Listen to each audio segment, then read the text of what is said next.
بسم الله الرحمن الرحيم والفجر وليال عشر والشفع والوتر والليل إذا يسر هل في ذلك قسم لذي حجر ألم تر كيف فعل ربك بعاد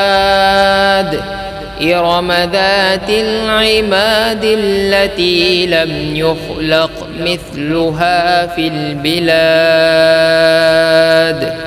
وثمود الذين جابوا الصخر بالواد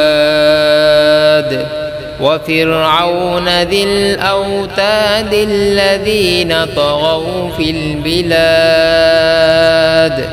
فأكثروا فيها الفساد فصب عليهم ربك سوط عذاب إن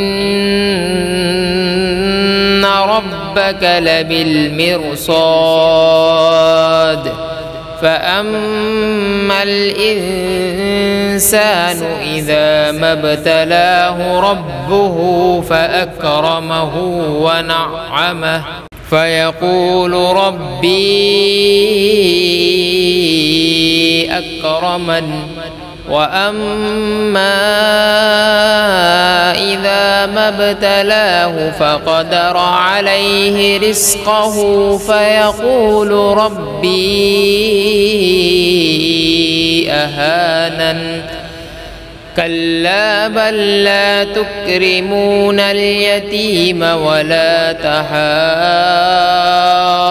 تحاضون على طعام المسكين وتأكلون التراث أكلا لما وتحبون المال حبا جما كلا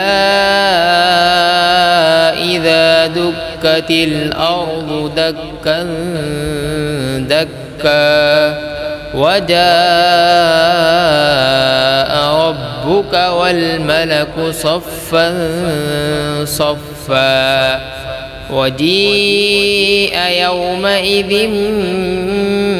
بجهنم يومئذ يتذكر الإنسان وأنى له الذكرى يقول يا ليتني قدمت لحياتي فيومئذ لا يعذب عذابه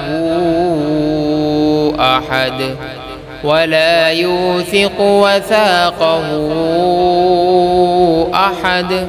يا أيتها النفس المطمئنة